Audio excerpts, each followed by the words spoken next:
Hello दोस्तों, स्वागत है आपका हमारे चैनल थिंक टू ट्रेड में। दोस्तों आज मैं बिग प्लेयर जैसे FIIs, DIs और अदर इंस्टीट्यूशनल इन्वेस्टर्स का एक ऐसा ट्रैपिंग सीक्रेट रिवील करने वाला हूं जिसे जानकर आप कहोगे काश आपको ये पहले पता होता तो आप इतना लॉस नहीं करते या फिर आप बहुत ज़्यादा प्रॉफिट बना पाते। ठीक है दोस्तों, अगर आप स्विंग ट्रेडिंग करते हैं, ऑप्शन ट्रेडिंग करते हैं या फिर इंट्राडे का कोई भी तरीके का ट्रेडिंग करते हैं, ठीक है, तो आपको पता होगा कि आप जब भी ब्रेकआउट में ट्रेड करते हैं, ठीक है, तो मार्केट नीचे गिर जाता है। ठीक है, जैसे आप ब्रेकआउट होने पे एंट्री करेंगे तो आप मार्केट नीचे गिर जाएगा। ठीक है दोस्तों, मैं आपको बता दूं कि ये ब्रेकआउट ट्रेडिंग का ट्रैप इतना खतरनाक है कि अगर 10 बार आप ब्रेकआउट पर एंट्री करोगे, ठीक है, तो उसमें पॉसिबिलिटी है कि 9 या 10 बार भी आप फेल हो जाओगे। ठीक है, और मार्केट नीचे चला जाएगा। ठीक है, फिर भी पूरी रिटेल जनता ब्रेकआउट के पीछे ही भागती रहती है, दिन भर ब्रेकआउट ढूंढते रहते हैं। ठीक है, और यूट्यूब पर भी लोग ब्रेकआउट बताते रहते हैं कि यहाँ पर ब्रेकआउट है, यहाँ पर बाय कर लो, यहाँ पर ब्रेकआउट है, यहाँ पर बाय कर लो। ठीक है दोस्तों, आपको बताना चाहता हूँ कि अगर आप भी ब्रेकआउट ट्रेडिंग करते हैं तो काफ़ी चांसेस है कि आप लॉस ही करोगे। ठीक है, क्योंकि ब्रेकआउट पॉइंट एक ऐसा पॉइंट होता है जहाँ पे FIIs, DIs और बड़े प्लेयर जो लाखों करोड़ों में माल खरीद कर बैठे हैं उनका सेल पॉइंट होता है। ठीक है, तो दोस्तों समझने की कोशिश करते हैं कि जो ब्रेकआउट होता है वो बड़े प्लेयर का सेलिंग पॉइंट कैसे होता है। ठीक है, इसके पीछे साइंस क्या है। ठीक है, एग्जाम्पल के लिए समझते हैं कि जैसे आप मान लो कोई बड़े प्लेयर हो, ठीक है, आपके पास 1 करोड़ का माल पड़ा हुआ है। ठीक है, उस 1 करोड़ के माल को बेचने के लिए आपको क्या चाहिए? आपको चाहिए बायर। ठीक है, और आपको बायर कैसे मिलेंगे? जब आप मार्केट में ब्रेकआउट करवाएंगे। ठीक है, ठीक है, तो बड़े प्लेयर क्या करते हैं, पहले रेजिस्टेंस को ढूंढते हैं। ठीक है, वहां पर एक ब्रेकआउट करवाते हैं, ब्रेकआउट को देख के रिटेल जो बायर होते हैं ना वो एंट्री कर जाते हैं, वो कूद जाते हैं, आंख बंद करके कूद जाते हैं। ठीक है, अब तो ब्रेकआउट हो गया भैया, अब तो ये ऊपर ही जाएगा। ठीक है, जैसे वो ब्रेकआउट में बाइंग स्टार्ट करते हैं, जो बड़े प्लेयर होते हैं अपना माल वो निकालना चालू कर देते हैं। ठीक है, और जैसे ही बड़े प्लेयर अपने बड़ी क्वांटिटी को सेल करना चालू कर देते हैं, मार्केट 1 या 2 दिन में फॉल करने लगती है। ठीक है, बस यही साइंस है ब्रेकआउट फेल होने के पीछे, और कोई साइंस नहीं है। ठीक है, और आजकल के मार्केट में ना ये बहुत बड़ा ट्रैप है। आप देखोगे लगभग हर ब्रेकआउट पे जो बड़े प्लेयर होते हैं माल निकाल देते हैं और वह ब्रेकआउट से ही मार्केट फॉल होना चालू हो जाता है। ठीक है दोस्तों मैं आगे एग्जाम्पल के साथ चार्ट पर समझाऊंगा, तब आपको और भी अच्छे तरीके समझ में आएगा। ठीक है, तो दोस्तों मैं यहाँ पर अपने नॉर्मल चार्ट पर आ गया हूँ। ठीक है, और यहाँ पर मैं पहले एक लाइन ड्रॉ कर लेता हूँ ताकि मैं यहाँ पर सपोर्ट और रेजिस्टेंस को आइडेंटिफाई कर पाऊँ। ठीक है, यहाँ पर पहले मैं लाइन ड्रॉ कर लेता हूँ। ठीक है, ये लाइन ड्रॉ कर लिया। ठीक है, अब हमें यहाँ पर एक रेजिस्टेंस मिल गया। ठीक है, ये हमारा रेजिस्टेंस पॉइंट हो गया, इसको थोड़ा सा हाईलाइट कर लेता हूँ। ठीक है, ये हमारा रेजिस्टेंस पॉइंट था, ये जो मैं हाईलाइट कर रहा हूँ ये रेजिस्टेंस पॉइंट था। ठीक है, मार्केट ने डब्ल्यू पैटर्न बनाया यहाँ से। ठीक है, मार्केट ने यहाँ से डब्ल्यू पैटर्न बनाया और यहाँ से इस लाइन का ब्रेकआउट दिया। ठीक है, अब ब्रेकआउट दिया तो यहाँ पर देखिए ये पहला कैंडल जो है, ये वाला कैंडल, ये ग्रीन कैंडल यहाँ पर ब्रेकआउट दिया और यहीं से सेलिंग चालू हो गया। उसके बाद दूसरा भी कैंडल यहाँ रेड बना और आज तीसरा कैंडल भी रेड बना। ठीक है, आज के डेट में लगभग इसने 2.5% के आसपास का गिरावट इसने दिया हुआ है। ठीक है दोस्तों, यहाँ पे हुआ क्या, इस साइंस को हम समझने की कोशिश करते हैं। ठीक है, तो दोस्तों जिसने भी यहाँ पर माल खरीदा होगा, जिस भी प्लेयर ने यहाँ पर माल खरीदा होगा, जिस भी ट्रेडर ने यहाँ पर माल खरीदा होगा, उसने क्या किया, यहाँ पे ब्रेकआउट पे अपना प्रॉफिट बुक कर लिया। अब ब्रेकआउट पर ही प्रॉफिट क्यों बुक किया, इसके पीछे भी एक साइंस है। ठीक है, मान लो आप कोई बड़े प्लेयर हो, आपके पास 10 लाख शेयर हैं। ठीक है दोस्तों, ठीक है, अब 10 लाख शेयर आप रेंडमली तो बेच नहीं सकते कि कहीं भी बेच दो। अगर आप कहीं भी बेचेंगे तो मार्केट बहुत तेज़ी से फॉल हो जाएगा। ठीक है, अगर मान लो यहाँ पर बेचेंगे, मान लो किसी भी पॉइंट पे बेचेंगे जहाँ पर रेजिस्टेंस नहीं है, सपोर्ट नहीं है, ठीक है, तो मार्केट सीधा सा एक बहुत बड़ा फॉल क्रिएट करेगा। ठीक है, तो अगर आपको 10 लाख शेयर बेचने हैं तो आपको 10 लाख बायर भी चाहिए। ठीक है दोस्तों, तो बड़े प्लेयर को ये मालूम है कि रिटेल तभी एंट्री करते हैं जब उनको ब्रेकआउट दिखाया जाता है। ठीक है, तो यहाँ पर एक ब्रेकआउट दिखाया गया, इस पॉइंट पर एक ब्रेकआउट दिखाया गया। मैं इसको सबको क्लीन कर देता हूँ उसके बाद। ठीक है, इसको भी क्लीन कर देता हूँ। ठीक है, तो मार्केट में इस पॉइंट पर यहाँ पर ब्रेकआउट दिखाया गया। ठीक है, इस पॉइंट पर, इस वाले पॉइंट पे। ठीक है, अब यहाँ पर जब ब्रेकआउट हुआ तो रिटेल ट्रेडर ने यहाँ पे भर के माल खरीदना स्टार्ट किया। ठीक है, और जब रिटेल ट्रेडर यानी कि रिटेल बायर यहाँ पे आए तो बड़े प्लेयर ने यहाँ पे अपना माल बेच दिया और मार्केट सीधा फॉल कर गया।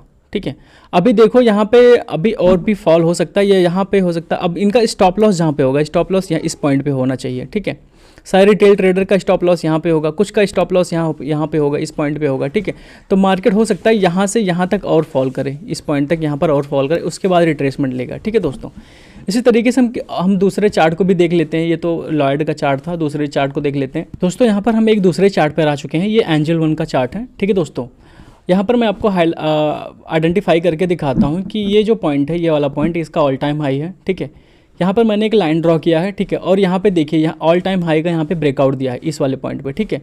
ब्रेकआउट देते ही जैसे ही सारे बड़े प्लेयर प्रॉफिट में आ गए, उन्होंने अपना माल बेचना चालू कर दिया और देखिए यहाँ से फिर मार्केट में बहुत बड़ा फॉल आया हुआ है, ठीक है दोस्तों। तो यहाँ पे हुआ क्या, यहाँ पे हुआ यही है कि जितने भी बड़े प्लेयर जिन्होंने माल ऑलरेडी नीचे के पॉइंट पे बाय कर रखा है, ठीक है, अब उनको सेल करने के लिए वॉल्यूम चाहिए, यानी कि बायर चाहिए, ठीक है। तो बायर कहाँ पे आएंगे, बायर आएंगे ब्रेकआउट पे। जब यहाँ पे ब्रेकआउट दिखाया जाएगा, ऑल टाइम हाई का ब्रेकआउट यहाँ पे दिखाया गया और जैसे ही ऑल टाइम का ब्रेकआउट आया 3 दिन से लगातार ये एंजल वन फॉल कर रहा है, ठीक है। अभी ये रिट्रेस कहाँ पे करेगा, ठीक है, रिट्रेस कहाँ करेगा ये क्वेश्चन बनता है, ठीक है। तो जहाँ पर रिटेल ट्रेडर का स्टॉप लॉस होगा, जहाँ पे रिटेल ट्रेडर का स्टॉप होगा, वहाँ से थोड़ा सा नीचे जाने के बाद ये रिट्रेस कर सकता है, ठीक है। तो उम्मीद करते हैं कि जो रिटेल ट्रेडर होंगे उनका स्टॉप लॉस यहाँ पे होना चाहिए, यहाँ पे। तो शायद हो सकता है मार्केट कल के सेशन में या फिर 1-2 दिन और फॉल करने के बाद यहाँ पर आए और यहाँ पर रिट्रेस करे, उसके बाद ऊपर जाएगा मार्केट, ठीक है। तो ये साइंस है ब्रेकआउट फेल होने का, ठीक है। ब्रेकआउट एक ऐसा पॉइंट है जहाँ पे बड़े प्लेयर जैसे FIIs DIs अपना माल बेचते हैं, क्योंकि उनको वहाँ पे बाइंग का वॉल्यूम बहुत ज़्यादा मिलता है, वहाँ पे रिटेल ट्रेडर आके बाइंग करते हैं, ठीक है दोस्तों। तो आप लोगों से रिक्वेस्ट है कि आप भी ऐसे ट्रैप से बचें, ठीक है। जहाँ पे ब्रेकआउट हो रहा है वहाँ पर आप ट्रेड मत लें, ठीक है। ब्रेकआउट होने दें, ब्रेकआउट होने के बाद जब रिट्रेसमेंट आए तब बाय करें। एग्जाम्पल के लिए समझते हैं, जैसे कि मैं आपको एग्जाम्पल के लिए बताता हूँ कि आपको बाय कैसे करना है, ठीक है। मैं लाल पैथ लैब का आपको एक एग्जांपल दिखाता हूँ, ठीक है, ताकि आपको समझ में आए कि आपको बाय कैसे करना है, ठीक है। इसको पहले मैं यहाँ से मिटा देता हूँ,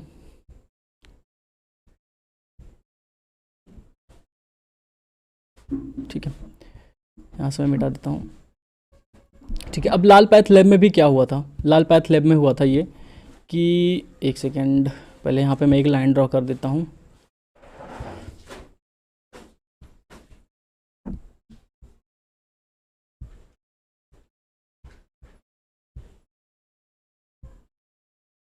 ठीक है, ये लाल पैथ लैब का मैंने चार्ट लगा रखा, ठीक है। लाल पैथ लैब का ये रेजिस्टेंस था, ठीक है। रेजिस्टेंस के ऊपर ब्रेकआउट दिया, सेम चीज़ यहाँ पे हो रहा है, यहाँ पे ये ब्रेकआउट पॉइंट है, ठीक है। यहाँ से मार्केट सीधा फॉल कर गया, ठीक है। उसके बाद क्या हुआ, मार्केट ने यहाँ से रिट्रेसमेंट लिया, अब मार्केट ऊपर जा रहा है, ठीक है। तो यहाँ पे हुआ क्या, देखो, हमें जब ब्रेकआउट होना तो हमें ट्रेड नहीं लेना है। ब्रेकआउट होने के बाद, ठीक है, जब मार्केट रिट्रेस ले तब हमें बाइंग प्लान करना है, ठीक है। तो मार्केट रिट्रेसमेंट पे किस पॉइंट पे बाय प्लान करना है, उसके क्या रूल्स हैं वो भी आप सुन लीजिए, ठीक है। जब मार्केट रिट्रेस ले, मार्केट अप ट्रेंड में होना चाहिए, यानी कि मार्केट का जो प्राइस है 20 EMA और 50 EMA के ऊपर होना चाहिए, ठीक है। प्लस वीकली RSI, अब वीकली RSI जो होना चाहिए वो 60 के ऊपर होना चाहिए, यानी 60 या 60 के ऊपर होना चाहिए, ठीक है। तो अगर यहाँ पर बाय प्लान करते हैं आप, जैसे कि ये जो पॉइंट है, इसको पहले मिटा देता हूँ,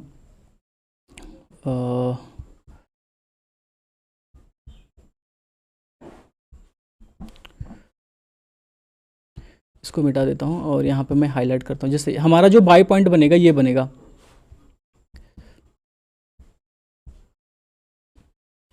ये वाला हमारा बाय पॉइंट बनेगा। इस बाय पॉइंट पे हमें ये देखना है कि हमारा जो RSI जो होना चाहिए, वीकली RSI, ठीक है, जो वीकली RSI होना चाहिए वो 60 के ऊपर होना चाहिए और कोशिश करिए कि आपका जो डे RSI है वो भी 60 के ऊपर ही हो, ठीक है। डे RSI 60 के ऊपर हो, वीकली RSI 60 पे हो, प्लस आपका जो मूविंग एवरेज का जो प्राइस हो 50 मूविंग एवरेज और 20 मूविंग एवरेज डे के ऊपर होना चाहिए, ठीक है। अब यहाँ पे हम देख सकते हैं कि हमारा जो प्राइस है 50 मूविंग एवरेज और 20 मूविंग एवरेज के ऊपर है, ठीक है। ये जो मेरा पीला वाला लाइन है ये 20 डेज मूविंग एवरेज है और ये जो वॉलेट वाला लाइन है 50 डेज मूविंग एवरेज है, ठीक है, यहाँ के ऊपर है, ठीक है। और दूसरा हम चेक्स देख लेते हैं कि हमारा वीकली RSI क्या कह रहा है, ठीक है।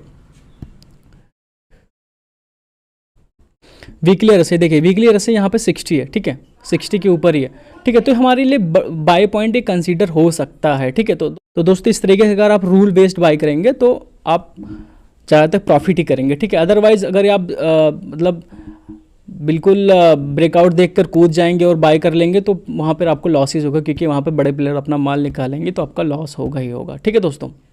उम्मीद करता हूँ दोस्तों ये वीडियो आपको पसंद आई होगी, ठीक है। और उम्मीद करता हूँ कि आपको इस जानकारी से ज़रूर आपके ट्रेडिंग स्टाइल में कुछ ना कुछ बेनिफिट आपको ज़रूर मिलेगा, ठीक है। तो दोस्तों आज की वीडियो में बस इतना ही, मिलते हैं अगले वीडियो में, तब तक के लिए धन्यवाद, ठीक है दोस्तों। और इस चैनल को लाइक और सब्सक्राइब कर लीजिएगा ताकि आने वाली वीडियो आप लोगों से मिस ना हो। धन्यवाद।